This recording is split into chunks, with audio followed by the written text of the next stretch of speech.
السلام عليكم، ازيكم حبايبي؟ اللهم صل على سيدنا محمد عليه الصلاه والسلام. عملنا بقى النهارده طبق البتنجان المحدق ده. حدقناه النهارده، عملناه بطريقه سهله خالص وبسيطه ما شاء الله. عامل ازاي؟ عملت شويه رز كده بالشعريه، وعملت شوربه، وعملت كده باميه ولحمه اهيت. بصوا، شوربه تانية اهي. اهو.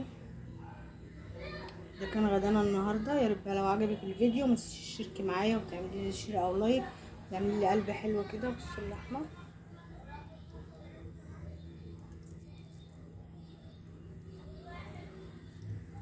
طيبه ازاي معايا، مستويه خالص. بصوا،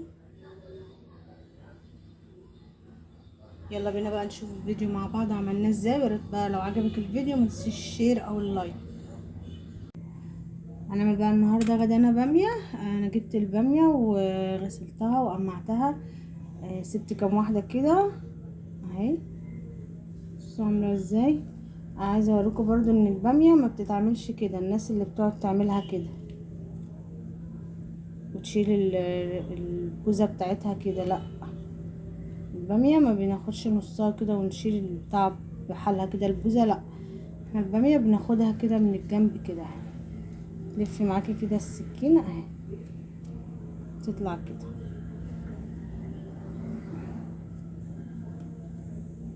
كده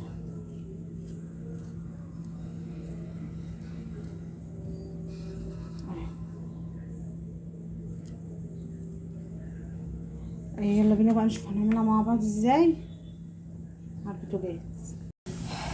كده بقى معايا التقليه اهي للباميه، معلقه سمنه كبيره، وكان عندي فص دهنه كده من اللحمه. انزل بفص الثوم كده، نص معلقه كده من الثوم، تتقلب معاها اهي. وهنزل بعصير الطماطم على ما التومه بس يطلع ريحتها. معايا هنا كده جنبي على البوتاجاز اهو، مولعه هنا على لحمه اهي بسلقها. بصوا عامله ازاي. طبعا بقى كلنا بنشوح اللحمه وحاطه فيها لوري وحبهان وجزر وبصله وطماطمايه، ومحطتلهاش ملح. حطيت لها شويه كده من بهارات اللحمه ورشه بسيطه كده من فلفل الاسود عشان ما تغمقش معايا الشوربه. الشوربه عامله ازاي.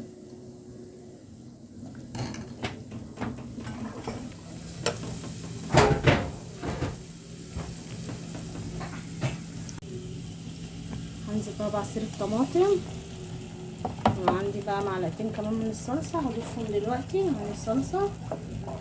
هضيف معلقتين كده من الصلصه، واحط لها ملح وفلفل اسود وحبه من الكمون بسيطه، وايه رشه من الكزبره. ولما تغلي هصفط الباميه فيها دلوقتي. كده الصلصه بقى هنزل بالباميه اهي معايا اهي. انا حطيت لها معلقتين من الصلصه. لو مش عندك والطماطم عندك كتير او القرطه براحتك، بس انا بحبها ايه صلصتها كتير. سيبها بقى تستوي واغطي عليها، يعني هتاخد غلوه. وهنزل بقى اللحمه فيها دلوقتي. طبعا بقى جنب الباميه هنعمل شويه بدنجان كده هنحدقهم. انا غسلت البدنجان وفتحته كده اهو، فتحه كده شقه كده بسيطه. هنا بقى ميه اهي هنسلقه. هنزل اهو بالبدنجان، هحطله رشه كده من الكمون، وهحطله معلقه كده من الخل،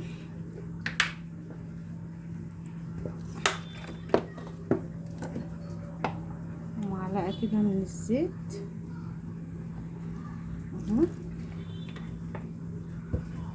وهحطه على النار. هحتاج بقى هنا للتحديقه بتاعته توم او ليمون، ده فلفل كده حامي اخضر واحمر، وده فلفل رومي اهو معايا، وطبعا الخل والكمون والكزبره، وعندي معلقه هريسه شطه برضو هحطها. وهنفرمه بقى ونحدق بيه. هولع بس على البدنجان ونبقى نشوف الباقي مع بعض. كده بقى حطيت الثوم والفلفل والحار والفلفل البارد اهو. كده عصير ليمون،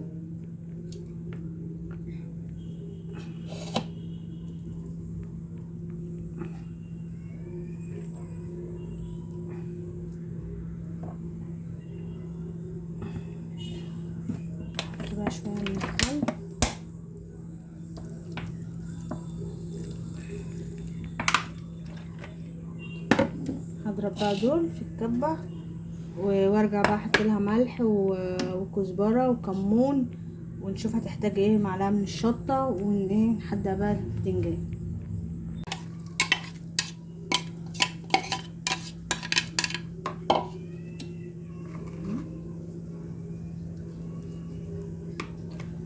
هحط لها ملح وكمون وكزبرة ونص معلقة كده من الشطة الحمراء ورشة صغيرة من البابريكا، وهركنها بقى على ما البتنجان ايه يستوي معايا.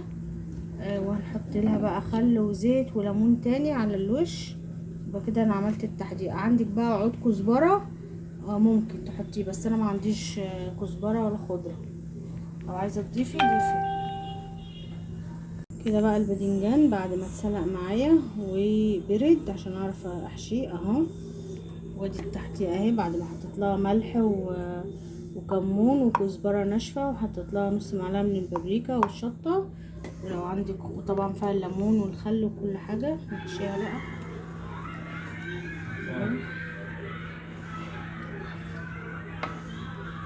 هحشي بقى الكميه كده معاكم وارجع لكم. بصوا بعد ما حشيته ما شاء الله عامل ازاي. ممكن بقى ترش عليه معلقه من الخل كده لو انت حابه كمان اهي. هنعصر بقى عصره ليمونه كمان كده عليه.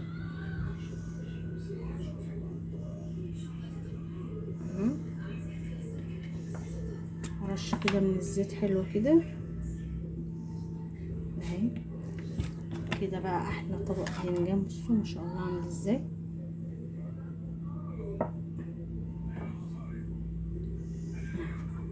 هنعمله بقى كده جنب الباميه اهو، وهنغرف بقى ايه نشوف الدنيا مع بعض. هنا بقى بحمر شويه رز كده بالشعريه جنب الباميه اهو.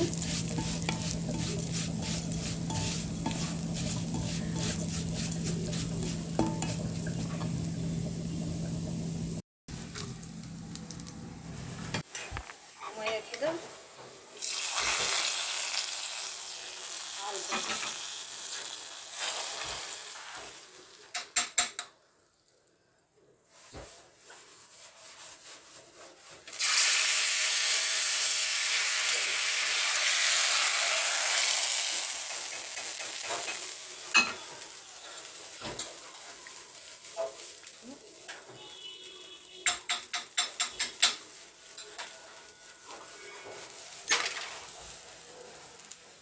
الرز اهو معايا بقى